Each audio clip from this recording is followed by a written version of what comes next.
Assalamualaikum dan salam keluarga Malaysia. Berita perdana edisi Sabtu 9 Julai 2022. Saya Faris Izzat Syahrudin. Dan saya Nurul Hidayah Nawai. Berikut paparan utama malam ini. Jadikan Aidiladha dan semangat korban sebagai kekuatan harungi cabaran.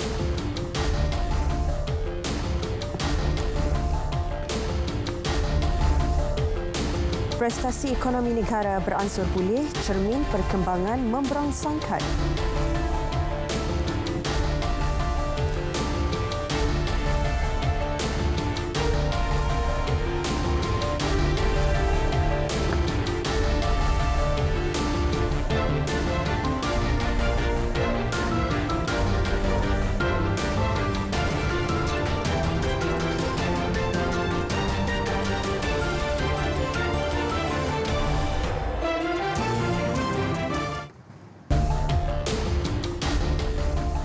Baik saudara, berita perdana malam ini kami mulakan dengan perutusan khas Yang Amat Berhormat Perdana Menteri Datuk Seri Ismail Sabri Yaakob sempena sambutan Hari Raya Aidiladha. Kita saksikan.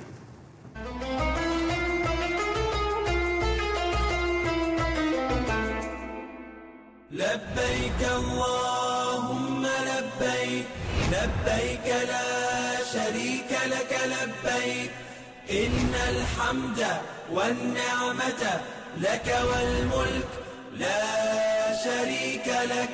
Bismillahirrahmanirrahim. Assalamualaikum warahmatullahi wabarakatuh. Salam sejahtera dan salam keluarga Malaysia. Allahu Akbar, Allahu Akbar, Allahu Akbar, walillahil hamd. Segala puji-pujian bagi Allah Subhanahu wa taala. Selawat dan salam ke atas junjungan besar Nabi Muhammad sallallahu alaihi wasallam, ahli keluarga serta para sahabat baginda. Alhamdulillah, Aidiladha yang besar artinya kepada keluarga Malaysia beragama Islam dapat kembali diraihkan sepenuhnya selepas 2 tahun kita berdepan dengan pandemik COVID-19. Kisah agung junjungan mulia Nabi Ibrahim alaihi salam dan ananda baginda Nabi Ismail alaihi salam adalah iktibar yang perlu dihayati oleh seluruh keluarga Malaysia dalam kita mendepani cabaran kehidupan seharian. Aidiladha memberi pengertian yang amat besar kepada umat Islam. Ia berkait rapat dengan keinsafan, pengorbanan, kebersamaan dan kesyukuran. Maka dengan nilai-nilai ini, kita dapat meneruskan kehidupan yang lebih harmoni di sebalik pelbagai ketidaktentuan dunia yang berlaku pada hari ini. Malah semangat toleransi yang berasaskan konsep tasamuh dalam Islam menjadi salah satu elemen penting untuk mengekalkan perpaduan dan kesejahteraan keluarga Malaysia. Sikap berlapang dada membolehkan kita terus maju, membangun dan mencegah diri daripada perbalahan yang hanya akan merugikan ummah. Nilai tasamuh ini turut tersemat erat dalam urusan ibadah haji. Ianya tidak membezakan status dan darjat sesama insan. Malah ia menggambarkan sebuah keluarga besar yang rukun, aman damai dan bersatu padu. Kesanggupan berkorban harta, kekayaan bagi membantu yang daif adalah kebajikan yang diseru oleh Islam. Ia adalah simbol ketaatan, ketakwaan dan kehambaan kita kepada Maha Pencipta.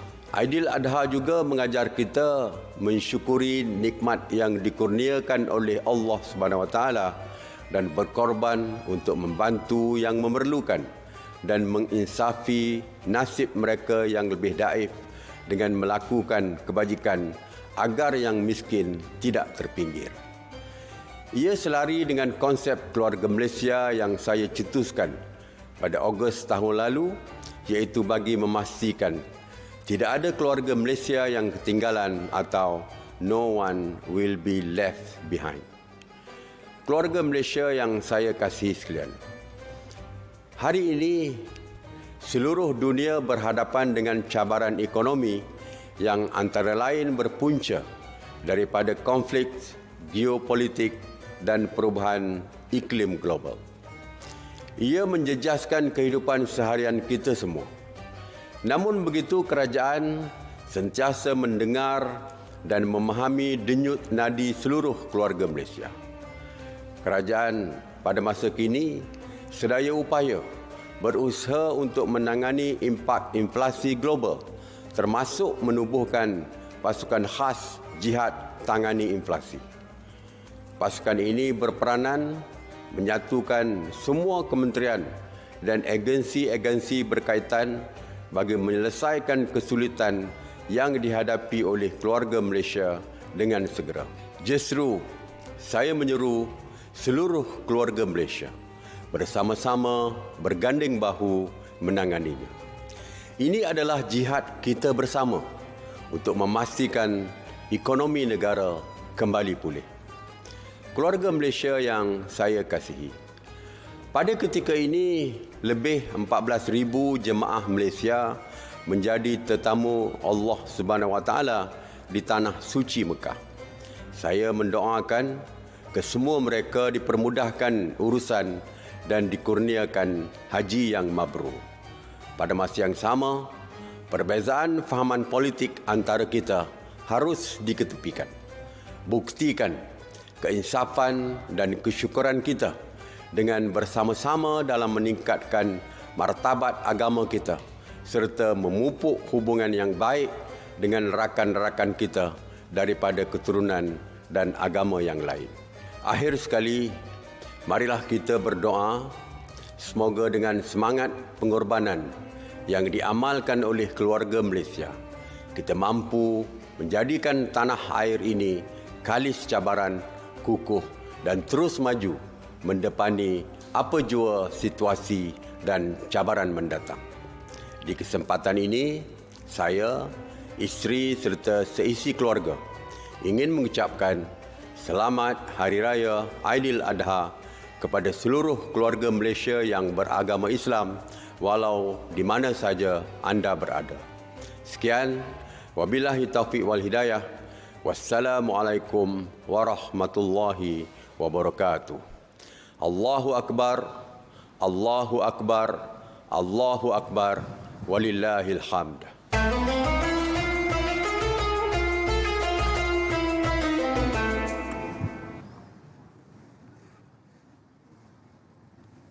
Baik saudara, demikian tadi perutusan khas daripada Yang Amat Berhormat Perdana Menteri sempena sambutan Hari Raya Aidiladha. Apapun dalam kita sibuk berhari raya, yang paling utama adalah kita menjaga SOP sepanjang masa. Betul. Jadi selamat menyambut Hari Raya Aidiladha. Hati-hati dalam perjalanan pulang. Okey. Warga kota mengambil peluang pulang ke kampung pada saat-saat hari untuk menyambut Hari Raya Aidiladha. Aliran trafik di lebuh raya utama menuju ke pantai timur, utara dan juga selatan Semenanjung masih bergerak lancar. Dan untuk perinciannya, kita ikuti lintas langsung bersama wartawan Ravin Sanmugam dari Lembaga Lebuh Raya Malaysia LLM di Bangi. Ravin?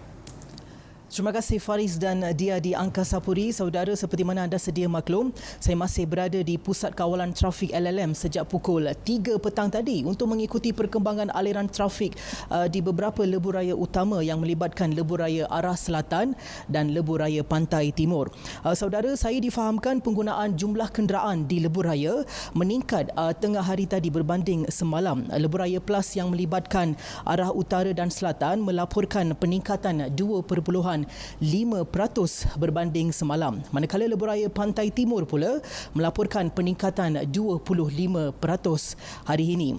Ia turut mencatatkan penggunaan lebih 240,000 kenderaan di lebuh raya plus arah utara setakat tengah hari tadi. Bagi arah selatan pula lebih 200,000 kenderaan dan bagi arah pantai timur pula lebih 60,000 kenderaan dilaporkan. Seterusnya kita ikuti paparan kamera yang disediakan di sini. Untuk makluman anda, ini merupakan lokasi yang juga dikenali sebagai hotspot. Tetapi ketika ini apa yang saya dapat gambarkan di sini, di beberapa lebuh raya, kenderaan dilaporkan masih bergerak lancar. Sebagai contoh, di Gua Tempurung, kenderaan dilihat bergerak lancar. Situasi sama di Sungkai, kilometer 354.4. Kita seterusnya beralih ke paparan air keruh yang melibatkan kilometer 195.4. Terdapat sedikit pertambahan aliran trafik.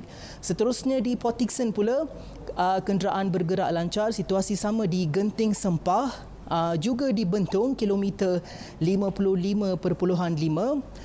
Juga di Karak, kilometer 75 dan seterusnya di Plaza Tol Gombak, kenderaan dilaporkan bergerak lancar. Saya juga menerima statistik kemalangan yang berlaku di lebuh raya hari ini setakat jam 6 petang tadi. Saudara, di lebuh raya Plus arah utara, 13 kemalangan dilaporkan setakat jam 6 petang tadi. Bagi arah selatan, 16 kemalangan dilaporkan dan di lebuh raya Pantai Timur, 7 kemalangan telah dilaporkan.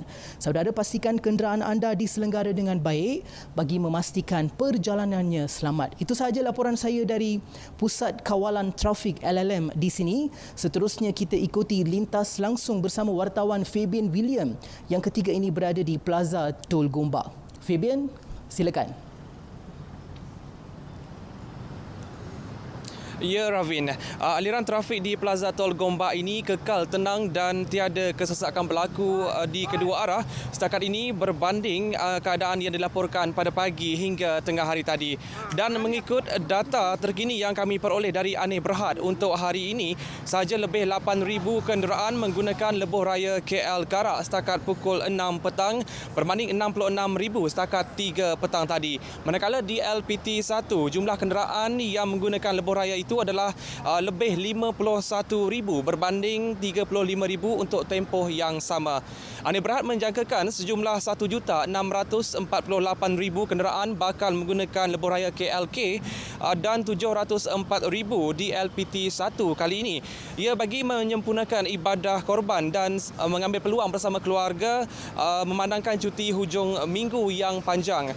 Dan saudara, suka untuk saya maklumkan, Aneh Berhad dan Lembaga Lebuh Raya Malaysia menasihati dan menggalakkan semua pengguna lebuh raya KLK Karak untuk menggunakan mod bayaran Touch and Go atau Smartag bermula 10 hingga 11 Julai bagi mengurangkan kesesakan di Plaza Tol Gombak pada tempoh tersebut.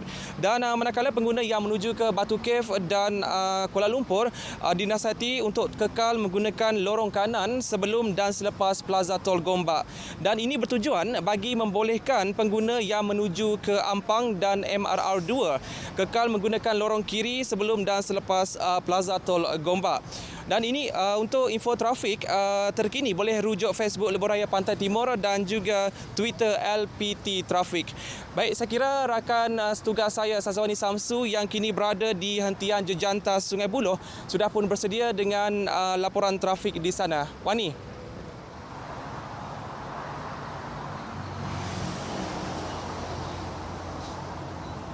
Baik, Feb.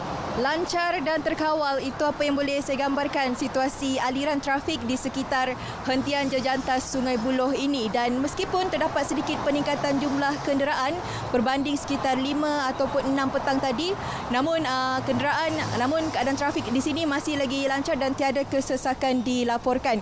Dan untuk anda juga yang mungkin bercadang untuk memulakan perjalanan pada saat-saat akhir bagi merayakan sambutan Hari Raya Aidiladha, khususnya menghala ke Perak, sila pastikan anda berhati-hati dalam pemanduan kerana di sekitar area Sungai Perak terdapat sedikit kesesakan berlaku. Namun trafik masih bergerak perlahan pada lokasi tersebut. Dan untuk pengetahuan anda juga, sekitar sepanjang sambutan Hari Raya Aidiladha ini, pihak PLAS menjangkakan peningkatan jumlah kenderaan sehinggalah 1.9 juta sehinggalah 12 Julai ini. Jadi sekiranya anda bercadang untuk pulang ke kampung maupun balik ke ibu kota selepas beraya di kampung, patuhilah jadual cadangan waktu perjalanan yang telah ditetapkan.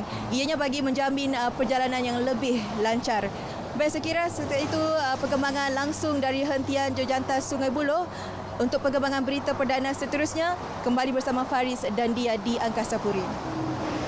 Baik, terima kasih Ravin, Fabian dan juga Syazwani untuk laporan trafik pada malam ini. Baik saudara, memasuki fasa peralihan endemik COVID-19 memberi sinar baharu kepada umat Islam menyambut Hari Raya Aidiladha dengan kelonggaran SOP untuk mengadakan ibadah korban. Ibadah korban dilaksanakan dengan pematuhan SOP dan memerlukan perolehan permit daripada Jabatan Hal Ehwal Agama Islam dan Jabatan Veterina. Laporan Hana Adlin Nasution Ahmad.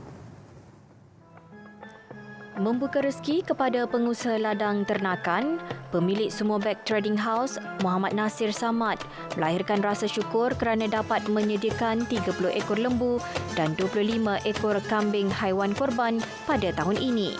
Seekor lembu dijual antara RM5,950 hingga RM11,500 seekor dengan berat antara 230 hingga 280 kilogram seekor. Dan jenis paka kacukan Kedah Kelantan Braham mendapat permintaan tinggi untuk ibadah korban. Walaupun dari segi harga, kalau kita tengok harganya memang tinggi sekarang. Tapi harga tu tinggi, kita tengok disebabkan pertamanya adalah bekalan ternakan itu sendiri yang tinggi daripada pembekal yang ataupun daripada pernak yang tradisional. Penternak memastikan lembu dan kambing yang dipelihara diberi makanan berkhasiat bagi menjamin kualiti bersesuaian ibadah korban. Ternakan diberi makanan berupa 12% konsentrat protein atau bokashi dan selebihnya fiber terdiri daripada tumbuhan hijau seperti rumput, jerami padi dan batang jagung. Tapi pada kita yang penternak komersial ni, kita ada keupayaan untuk memproses makanan kita sendiri. Jadi daripada kos makanan sekitar dalam RM1 lebih sekilo, kita boleh proses dan kita boleh dapat sekitar dalam 80 sen sekilo. Itulah perbezaan. Perkhidmatan penyembelihan bertauliah dan berlesen turut disediakan bagi memudahkan orang ramai melakukan ibadah korban. Ibadah korban tahun ini disambut penuh kesyukuran oleh keluarga Malaysia dengan ada yang berpeluang menunaikan fardu haji serta melaksana ibadah korban dengan kelonggaran SOP. Harus diakui ketika ini negara sedang bangkit semula meningkatkan ekonomi setelah memasuki fasa peralihan ke endemik. Bukan sesuatu yang mudah untuk menunaikan ibadah ini. Namun, inilah pengorbanan yang dituntut sebagai umat Islam. Salam Aidiladha, Hana Adlin Nasution Ahmad, RTM.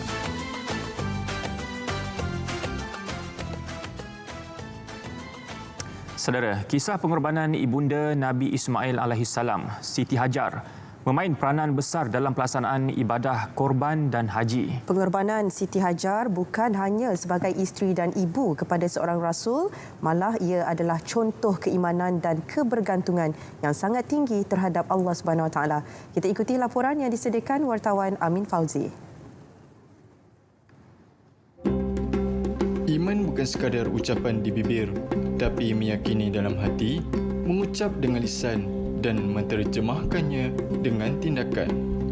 Sementara ketaatan kepada Tuhan pasti akan diuji dengan pengorbanan. Tapi sebagai seorang hamba Allah, sebagai seorang makhluk kepada Allah Subhanahu Wa Taala, kita perlu akur dan patuh. Sebagai pengorbanan Siti Hajar tadi, akur dan patuh, maka kita juga perlu akur dan patuh kepada segala perintah Allah Subhanahu Wa Taala. Kisah Siti Hajar bersama anak kecil di padang pasir yang tandus dengan penuh kesukaran dan ujian adalah pengorbanan yang tiada tolok bandingnya. Malah Siti Hajar redha apabila anaknya Nabi Ismail dipilih menjadi korban. Wanita hebat itu meletakkan kebergantungan sepenuhnya kepada Allah Subhanahu Wa Taala dan akhirnya ujian berkenaan menjadi iktibar gembira. Pada masa kini, meskipun ujian berbeza Dari zaman ke zaman, para isteri dan ibu turut diuji dengan pelbagai perkara, antaranya keganasan rumah tangga, keculasan nafkah suami dan sebagainya. Berpandukan Al-Quran, undang-undang syariah diperkemas agar nasib para wanita terbela. Pegawai JKSM yang ditempatkan di mahkamah-mahkamah syariah untuk membantu isteri-isteri dan anak yang telah mendapat perintah nafkah tadi untuk kejar suami tadi yang tak bayar, untuk sita harta yang ada, untuk kalau dia ada saving, untuk tahan saving dia tadi tu. So, jadi saya mengharapkan golongan tadi, isteri dan dan anak-anak memahami tentang kewujudan bahagian sokongan keluarga tadi. Justru para wanita yang sedang diuji perlu mengambil ibrah terhadap kesusahan yang dilalui Siti Hajar alaihissalam dengan ketabahan dan kesabaran yang pastinya dijanjikan ganjaran yang besar di sisi Allah Subhanahu wa taala. Teruslah berusaha dan bertawakal kerana Allah sahaja yang akan mencipta kesenangan di sebalik kesusahan, kerana bantuannya pasti akan sentiasa tiba apabila putus segala pengharapan kepada manusia. Semoga kalian diberi kekuatan dan berjuanglah selagi mampu demi kebaikan yang mendatang. Salam Aidiladha, Amin Fauzi, laporan JAKIM untuk RTM. Prestasi ekonomi negara dilihat beransur pulih dan mula mengembang berdasarkan pelbagai indikator termasuk data terkini bagi bulan Mei 2022. Ia mencerminkan perkembangan yang memberansangkan selain menunjukkan bahawa pertumbuhan keluaran dalam negara kasar KDNK pada suku kedua tahun ini akan terus diperkukuh. Menerusi satu kenyataan, Menteri Keuangan Tengku Datuk Seri Zafrul Tengku Abdul Aziz menjelaskan negara bakal mencapai unjuran pertumbuhan 5.3 hingga 6.3% bagi tahun 2022 selari dengan unjuran tabung kewangan antarabangsa dan Bank Dunia iaitu masing-masing 5.75% dan 5.5%. Bagi memperkukuh momentum pemulihan semasa dan sepanjang tahun ini, Kementerian sudah memulakan sesi libat urus dalam usaha menggubal langkah yang mengambil kira keperluan pelbagai pihak berkepentingan. Katanya bajet 2023 pula akan memberi penekanan terhadap aspek pembaharuan struktur dan pengukuhan daya tahan ekonomi. Bertemakan memperkukuh pemulihan, memudah cara pembaharuan ke arah kemampanan daya tahan ekonomi dan kesejahteraan keluarga Malaysia, kerajaan akan terus memberi tumpuan kepada kesejahteraan rakyat, perniagaan serta ekonomi.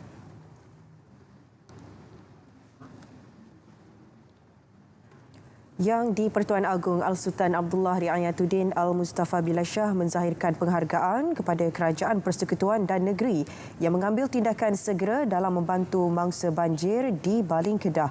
Penghargaan sama turut dizahirkan kepada agensi kerajaan, petugas keselamatan, syarikat swasta dan individu terlibat.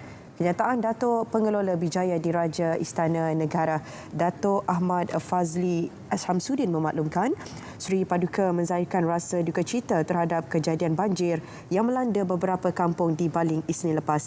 Baginda menzahirkan ucapan takziah kepada keluarga 3 mangsa yang meninggal dunia akibat insiden berkenaan, selain berharap mereka sabar menghadapi suasana sedih dan pilu. Al-Sultan Abdullah turut menzahirkan harapan agar penduduk terjejas, terutama yang hilang kediaman, tabah menempuh dugaan berat itu. Sebagai tanda solidariti, baginda berkenan mengambil maklum bahawa masjid-masjid di seluruh Pahang melaksanakan kutipan sumbangan pada solat Jumaat semalam untuk dihulur kepada individu terjejas banjir di Baling. Kerajaan dan badan bukan kerajaan diminta supaya terus menghulurkan bantuan bagi meringankan beban penduduk terkesan. Semua usahawan di bawah Kementerian Pembangunan Usahawan dan Korporasi yang terjejas akibat banjir di Baling Kedah akan menerima bantuan khas RM3,000. Menterinya Tan Sri Noh Omar berkata, bantuan banjir keluarga Malaysia BBKM itu dijangka diserahkan pada Khamis depan. Tabung Ekonomi Kumpulan Usaha Niaga Tekun Nasional serta Amanah Ikhtiar Malaysia AIM kini sedang giat mengenal pasti jumlah usahawan yang terjejas. Kalau usahawan kecil, dia hanya dapat RM3,000. Kita bagi sumbangan. Tapi kalau dia IKS, kita bagi pinjaman RM100,000. RM100,000 tetapi kita RM1,000 tanpa interest dan bayaran balik tahun hadapan. Muhammad Salim bin Siddiq. Beliau ditemui selepas majlis penyerahan bantuan ihsan banjir Parlimen Tanjung Karang. 224 penerima bantuan merupakan penduduk yang terjejas akibat ribut di kawasan itu pada Mei lepas melibatkan peruntukan RM420,000. Manakala 3 individu menerima bantuan bina baharu rumah asnaf zakat Bank Rakyat bernilai RM195,000. Orang kurang upaya adalah mereka yang mempunyai kekurangan jangka panjang. Terdapat 7 kategori OKU, iaitu fizikal, penglihatan, pendengaran, pertuturan, mental, pembelajaran dan pelbagai. Permohonan pendaftaran OKU boleh dibuat secara fizikal atau dalam talian. Mudah je kan? Terdapat 32 kemudahan dan keistimewaan sebagai OKU berdaftar dari pelbagai agensi.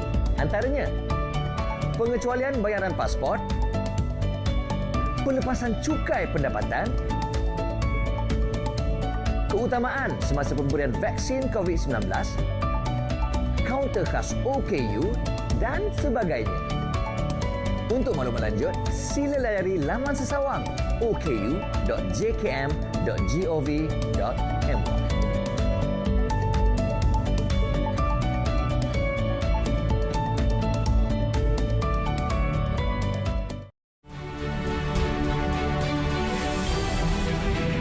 Sebagai negara upper middle income dengan jumlah komposisi generasi muda dan para pelajar yang besar dalam masyarakat, kerajaan akan turut memfokuskan kepada penyediaan generasi muda yang dapat mengharungi cabaran IR 4.0 dengan memperkasa kurikulum pendidikan sekolah dan universiti dengan memperkukuhkan sistem pendidikan yang holistik serta melaksanakan pelbagai inisiatif bagi meningkatkan kemahiran penilaian analitik berdasarkan data dan sains. Di samping itu, pengujudan dan peluang pekerjaan sememangnya menjadi agenda penting negara dalam memastikan kesejahteraan keluarga Malaysia.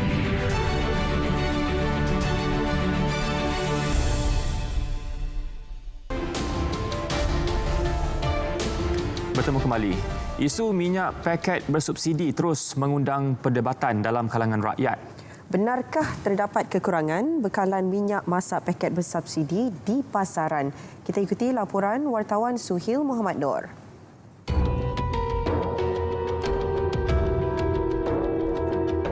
Dia bukan tak ada, tapi pada setiap awal bulan adalah permulaan kuota baru setiap bulan. Jadi adalah biasa berlaku pada satu hari bulan, setiap bulan pagi akan berlaku kekurangan minyak bekalan pada pagi 1 Julai. Sebab kuota baru diterima pada pagi 1 Julai. Apapun ketirisan mungkin berlaku, lebih-lebih lagi adanya golongan yang tidak bertanggungjawab terus mengambil kesempatan. Justru satu mekanisme menyeluruh untuk membantras sebarang bentuk aktiviti penyelewengan perlu dilakukan.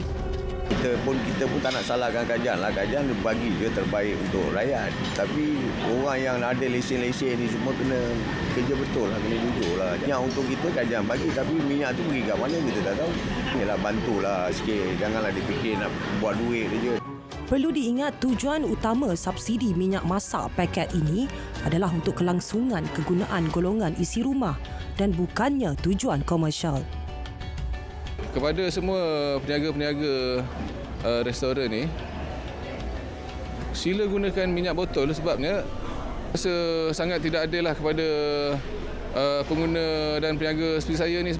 Dalam hal ini, KPDNHCP Kuala Lumpur turut mengadakan pemeriksaan bekalan minyak di pasaran di sebuah premis pembungkusan semula minyak masak.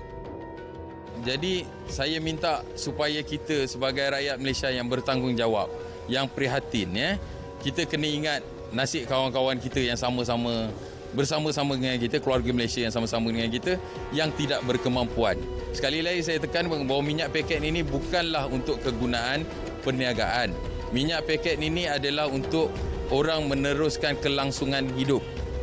Kalau kita nak kata tu maknanya orang tu tak mampu nak beli, nak masak, susah. Jadi dia beli minyak paket untuk meneruskan kelangsungan hidup, bukan untuk berniaga. Bang, ada minyak paket tak? Ada, tapi tak banyak. Bagi saya 2.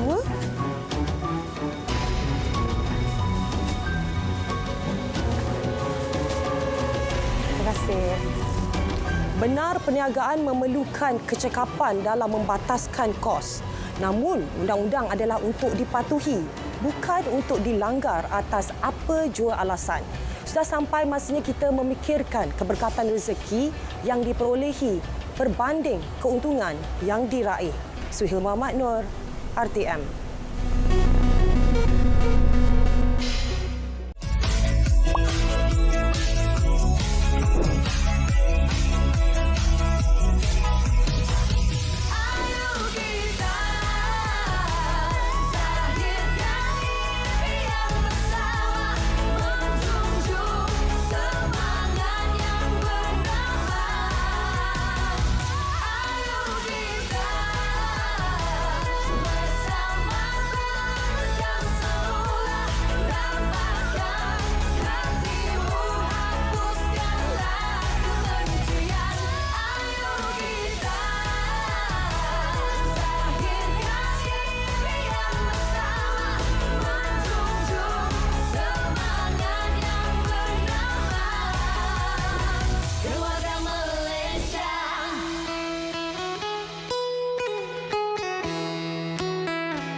Perkhidmatan perubatan di seluruh negara memerlukan 2,000 beg darah setiap hari.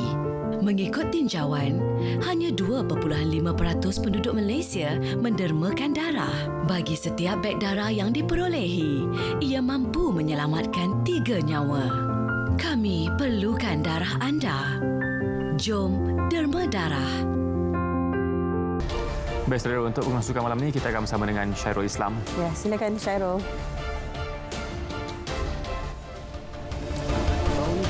Amtinah gagal teruskan saingan di Malaysia Masters. Selangor FC sahkan slot ke suku akhir Piala FA.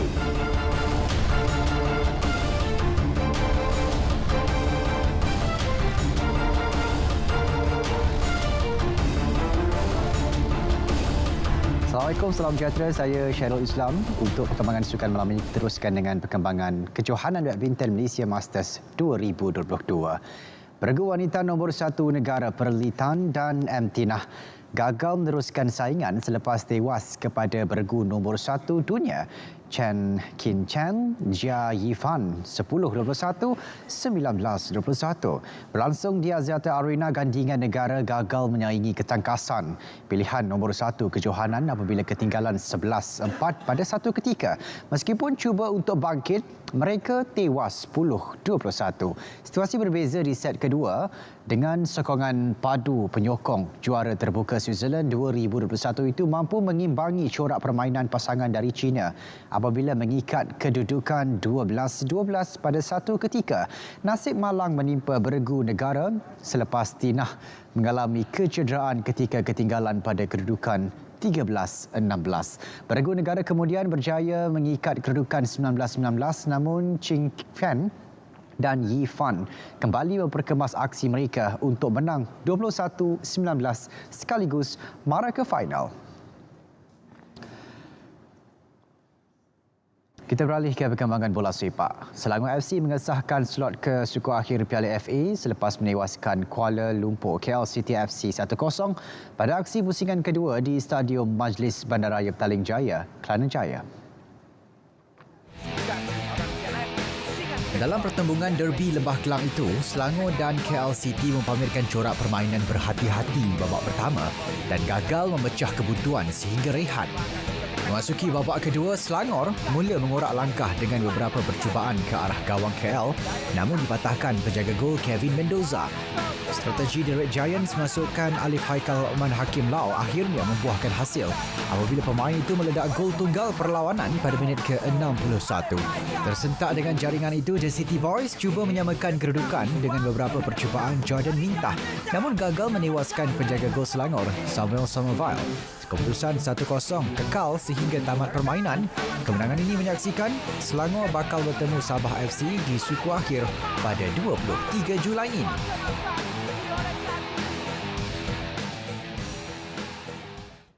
Kejohanan tamping bowling The World Games 2022 di Alabama, Amerika Syarikat. Jagoh bowling negara Muhammad Rafiq Ismail membuka kempen dengan langkah kanan apabila memenangi perlawanan pembukaan acara perseorangan lelaki awal pagi tadi.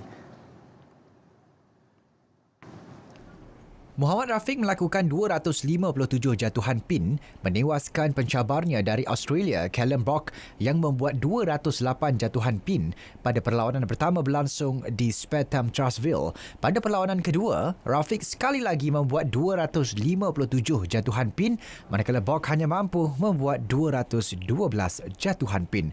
Seorang lagi wakil negara, Timmy Tan, turut mara ke peringkat seterusnya selepas menewaskan pemain Afrika Selatan, GV Sechuran.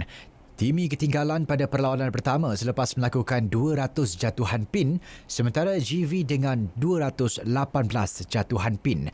Pemain negara itu kemudian bangkit di perlawanan kedua dengan 196-189 jatuhan pin sebelum membuat 224-173 jatuhan pin pada aksi penentuan untuk menewaskan GV. Dalam kategori wanita pula, Sin Lee Jin menepati ramalan mara ke peringkat seterusnya setelah menewaskan pemain Korea Selatan Kim Hyun Mi. Manakala perjuangan Natasha Roslan berakhir setelah tewas di tangan pemain Puerto Rico Tashaye Naranjo. Kesemua 4 pemain bowling negara itu turut akan beraksi bagi acara berpasukan lelaki dan wanita pada kejohanan tersebut. Kerajaan Johor akan berusaha menyediakan ganjaran buat atlet-atlet negeri itu yang berjaya menyumbang pingat di Sukan Commonwealth 2022. Esko Belia Sukan Pembangunan Usahawan Koperasi dan Sumber Manusia Muhammad Hairi Mat Shah berkata 16 atlet Johor termasuk Paralimpik akan mewakili negara ke Birmingham. Sukan terlibat adalah rugby, angkat berat, berbasikal, olahraga dan pingpong. Selain 3 orang atlet akan beraksi dalam sukan tumpuan badminton. Harry juga dijangka akan berada di Birmingham pada tamasya tersebut bagi memberi sokongan dan perangsang kepada atlet-atlet Johor yang bertanding. Kita semua sedia maklum yang bahawasanya Yang Amat Berhormat Menteri Besar sentiasa menyokong perkembangan sukan dan kita lihat saja baru-baru ini beberapa atlet yang mengharumkan nama negeri Johor yang memenangi pingat di luar negara. Imbuhan yang diberikan oleh Yang Amat Berhormat cukup lumayan. Beliau berkata demikian selepas merasmikan Piala Paragon Badminton 2022 di Johor Bahru. Sukan Commonwealth Birmingham 2022 akan membuka tirai 28 Julai ini. Dalam pada itu, Muhammad Hairi turut memberitahu pihaknya menyasarkan 40 pingat emas bagi kontingen Johor menjelang Sukan Malaysia Sukma 2022 di Kuala Lumpur September ini.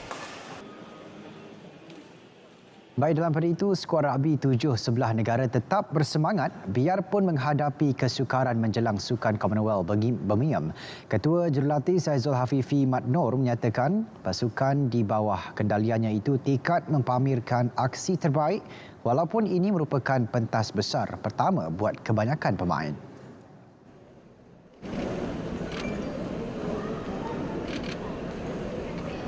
Beliau juga mengharapkan pasukannya dapat menimba pengalaman apabila bertemu pasukan-pasukan handalan di tamasya ini. Dia orang tu memang tinggi. Dan memang bersemangat untuk berada di Sukan Commonwealth ni. Tapi apa yang saya harapkan adalah dia orang tidak hilang fokus. Yang penting mereka akan terus belajar dan juga untuk sama-sama dalam mengambil keserasian antara pemain-pemain dan rakan pasukan agar permainan nanti yang kita akan bermain akan dapat perform yang terbaik.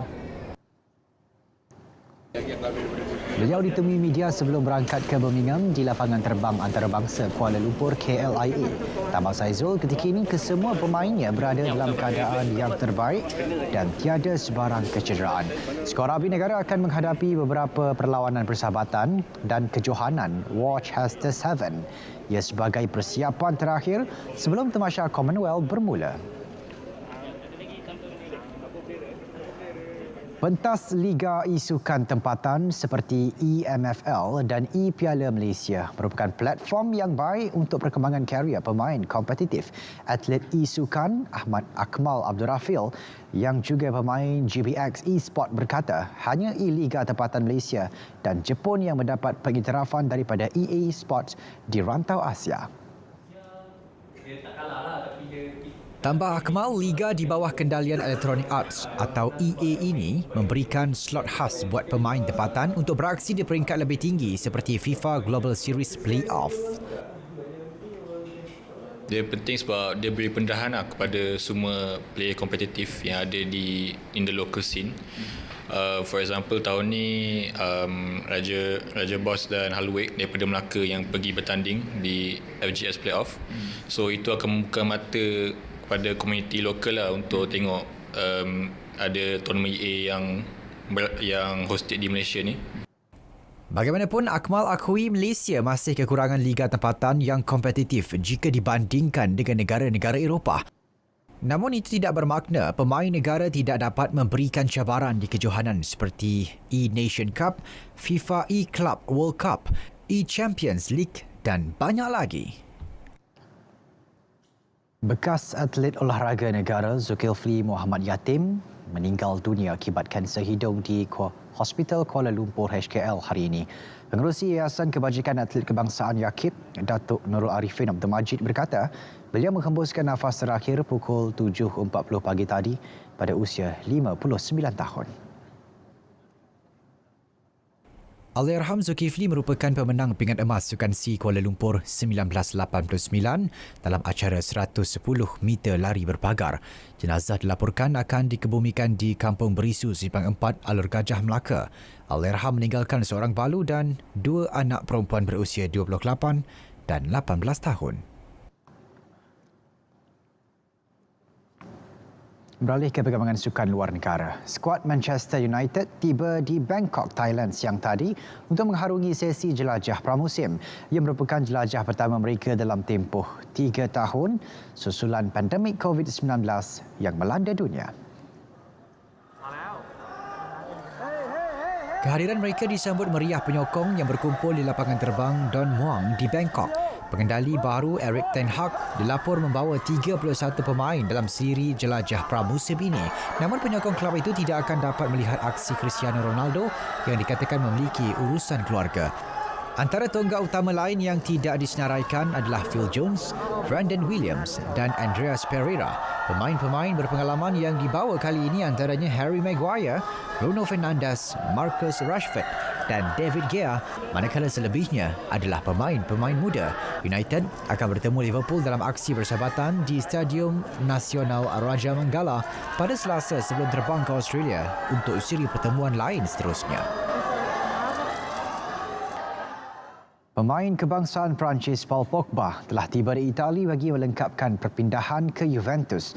Pogba kembali ke kelab lamanya secara percuma selepas kontraknya bersama Manchester United berakhir. Pogba dijangka membuat ujian perubatan hari ini sebelum dia menandatangani perjanjian kontrak bersama skuad Old Lady. Menurut pemain tengah itu, dia gembira untuk kembali ke Juventus dan sudah bersedia untuk menyarung jersey hitam putih kelab berkenaan. Pogba menyertai United dari gegasi Serie A itu pada 2016 dengan bayaran tertinggi di dunia pada ketika itu iaitu 89 juta pound. United dan Pogba gagal capai persetujuan kontrak baharu dan kelab Old Trafford itu mengesahkan pada awal bulan lalu bahawa pemain tersebut akan meninggalkan kelab secara percuma pada musim panas ini. Pogba dijangka memulakan latihan bersama Juventus minggu depan sebelum lawatan mereka ke Amerika Syarikat di mana mereka akan menentang Barcelona dan Real Madrid masing-masing pada 27 dan 30 Julai. Ini pula perkembangan kejuaraan tenis Wimbledon. Pilihan utama Novak Djokovic mengesahkan kemarahan ke pentas akhir selepas membenam cabaran wakil Britain Cameron Norrie dalam pertarungan 4 set di separuh akhir awal pagi tadi. Bagaimanapun, kejayaan itu tidak hadir dengan mudah apabila Djokovic dipaksa bangkit daripada kekalahan set pertama sebelum menang 2-6, 6-3, 6-2 dan 6-4. Turun dalam misi memburu gelaran Wimbledon keempat berturut-turut dan ketujuh dalam kariernya, Djokovic pada awalnya dilihat bergelut untuk berdepan sorakan padu penonton terhadap Norrie. Namun pemain nombor 3 dunia dari Serbia itu mula beraksi pada tahap sebenar di set kedua dan mendominasi permainan sehingga ke set keempat sekaligus menyekat hajat Norrie mara ke final buat kali pertama. Pada pertemuan esok, Djokovic 35 tahun akan berdepan pemain Australia Nick Kyrgios untuk memburu kejuaraan Grand Slam ke-21 dalam kariernya. Kyrgios pula layak ke final selepas lawannya Rafael Nadal menarik diri di separuh akhir akibat kecederaan otot. Baik, ini pula perkembangan sukan berbasikal Tour de France. Pelumba Slovenia Tadej Pogacar melebarkan jurang selaku pendahulu perlumbaan selepas memenangi peringkat ke-7 sejauh 176.3 km buat pasukannya UAE Emirates. Pada saingan yang bermula di Tomblain, Perancis, Pogacar yang menjuarai 2 edisi Tour de France sebelum ini menampilkan kayuhan bertenaga pada kilometer terakhir laluan yang berpasir dan berdebu itu. Juara 2 edisi Tour de France itu berjaya memintas naib juara tahun lepas, Jonas Vingegaard dari Denmark ketika melakukan pecutan terakhir menuju ke penamat. Tempat ketiga pula menjadi milik naib juara 2020, Primož Roglič yang ketinggalan 12 saat di belakang. Bagi kedudukan keseluruhan pula, Pogacar mendahului Vingegaard dengan perbezaan 35 saat. Manakala pelumba Britain, Geraint Thomas pula di tempat ketiga keseluruhan ketinggalan 1 minit 10 saat. Baik, dan ini perkembangan Formula One. Pendahulu kejuaraan Max Verstappen akan bermula di petak hadapan buat pasukan Red Bull pada saingan pecut Grand Prix Austria malam ini. Ia susulan kegagalan dua pencabar terdekatnya dari pasukan Mercedes, Lewis Hamilton dan George Russell yang terbabas ketika pusingan kelayakan masa semalam. Pemandu Belanda berusia 24 tahun itu merekodkan masa terpantas 1 minit 4.984 saat di litar Red Bull Ring. Catatan itu berjaya mengatasi masa pemandu Ferrari Charles Leclerc dengan kelebihan 0.029 saat di petak kedua. Seorang lagi pemandu Ferrari, Carlos Sainz, yang memenangi perlumbaan pertama dalam kariernya di Silverstone minggu lalu, menyambar petak ketiga dengan perbezaan 0.082 saat. Dua pelumba Mercedes, Hamilton dan Russell yang cuba mengatasi masa terpantas Verstappen gagal melakukannya selepas terbabas dan melanggar penghadang tayar pada minit-minit akhir sesi kelayakan. Ketika ini Verstappen mendahului kejuaraan keseluruhan pemandu 34 mata mengatasi rakan sepasukan Sergio Perez. Saudara, paparan itu mengakhiri edisi Sukan 9 Julai 2022. Saya Syahrul Islam. Assalamualaikum. Selamat Hari Raya Aidiladha.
Banjir kilat di Jammu dan Kashmir ragut 15 nyawa. Sri Lanka tarik balik perintah berkurung. Butirannya dalam rangkuman dunia. Kita saksikan.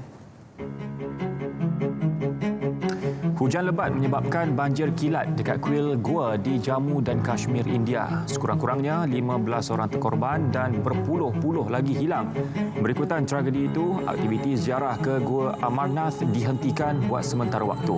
Pasukan keselamatan dan agensi tindak balas bencana sedang mencari mangsa yang terselamat. Amerika Syarikat akan menghantar lebih banyak sistem roket artileri mobiliti tinggi atau HIMARS kepada Ukraine. Sistem itu mempunyai keupayaan untuk menyerang sasaran utama dengan lebih tepat. Pakej senjata baharu bernilai $400 juta itu akan merangkumi 4 pelancar HIMARS dengan peluru. Sistem itu telah membantu tentera Ukraine menyerang dengan ketepatan tinggi terhadap sasaran jarak jauh.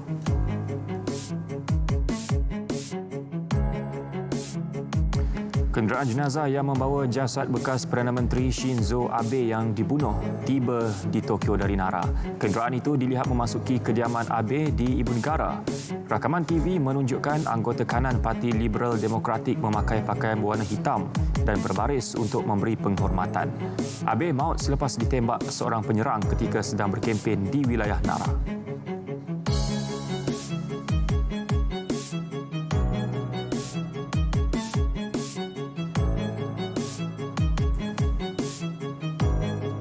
Sri Lanka menarik balik perintah berkurung yang diisytiharkan di seluruh ibu negara itu sejak semalam. Langkah itu diambil bagi mengekang perhimpunan anti-kerajaan besar-besaran yang dirancang hujung minggu ini.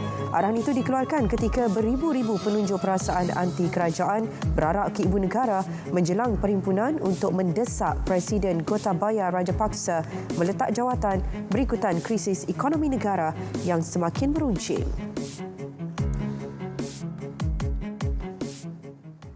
Pulau Omadal merupakan sebuah pulau kecil dan tertua di sempurna Sabah. Pulau Omadal juga merupakan tempat asal etnik Bajau. Ronda-ronda keluarga Malaysia membawakan kepada anda pengalaman menarik di situ. Kita saksikan.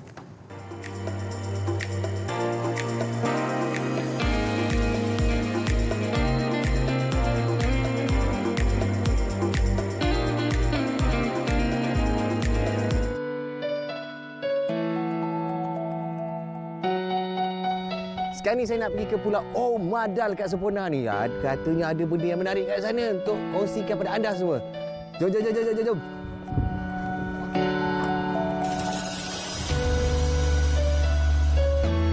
Perjalanan saya dari Pulau Salakan ke Pulau Omadal ini mengambil masa 30 minit. Jika anda dari Jeti Semporna, perjalanan ini mengambil masa 15 minit sahaja. Sekarang saya dekat Pulau Omadal. Nak tahu apa yang menarik kat sini, dengar macam-macam ada kat sini kan. Budak-budak tu pun main rakit ke apa tak tahu. Jom kita tengok apa yang menarik kat Pulau Omadal.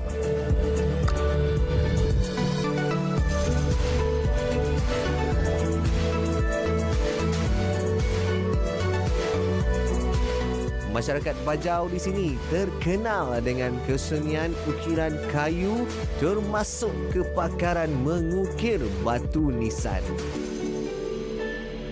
Kita boleh lihat sendiri di sini ukiran batu nisan ini sangat-sangat unik.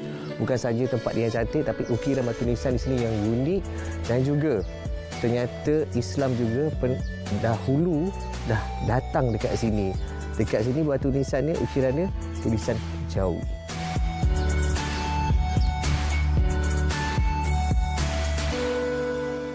Selepas itu, saya berpeluang melihat sendiri hasil anyaman dengan menggunakan daun pandan. Unik kan?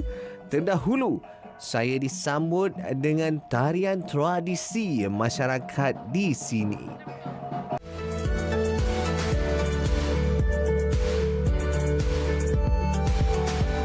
Kalau kat Pulau Omadal ini memang kata ini ke salah satu kata produk kraft tangan yang ada kat sini. Ya, ini salah satu produk yang kami hasilkan bersama peneliti. Dia daripada pandan. Pandan dengan mengkonggit lain. Pandan sangat halus. Sangat halus. Dia kena susah nak buat ni? Susah. Susah? Tadi saya buat macam ni. Ni tadi saya terkekel. Dah siap dah tu beg saya. Nak bawa balik. Saya boleh bawa balik kan? Ya. Dah siap. Macam-macam boleh-boleh ni, ikan ada semua ni. Jangan lupa datang ke Pulau apa? Madal. Oh, Madal. Kita ayam balik ikan ni, manis tak sedap. Lagi destinasi menarik akan kami kongsikan pada anda pada minggu depan. Teruskan bersama Ronda-Ronda Keluarga Malaysia hanya di RTM.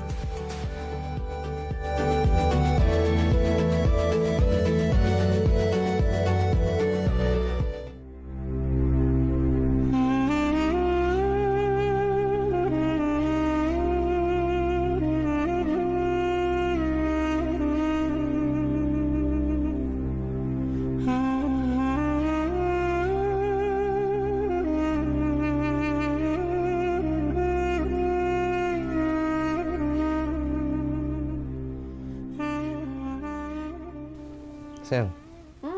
Abang ingat tahun ni nak buat korban lah. Maksud abang? Nak korbankan si kambing si adik tu, si apa? Comel tu. Untuk Raya Haji tahun ni. Faham.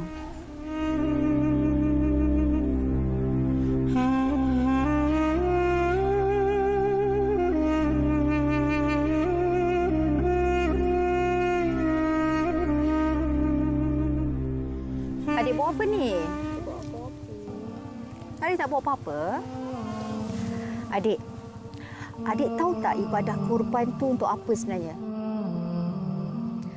Ibadah korban ni untuk menunjukkan yang kita ni bersyukur dengan semua nikmat yang Allah Subhanahu Wa Taala bagi dekat kita. Adik faham tak? Betul?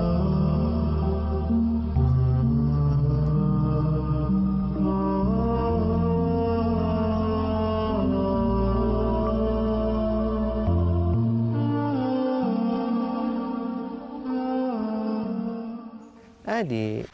Ayah, kalau buat baik, mesti kena ikhlas kan? Betul lah apa yang kita buat, kena ikhlas. Allahu Akbar. Allahu Akbar. Allahu Akbar. La ilaha illallah wallahu akbar. Allahu akbar walillahil hamd. Saudara, berita perdana edisi 9 Julai 2022 berakhir di sini. Dapatkan perkembangan sahih sepanjang masa melalui berita.rtm.gov.my. Dan sentiasa patuh SOP ketika musim perayaan ini. Selamat menyambut Hari Raya Aidiladha daripada kami, kru penerbitan berita perdana untuk malam ini. Salam keluarga Malaysia. Dan Assalamualaikum, jumpa lagi.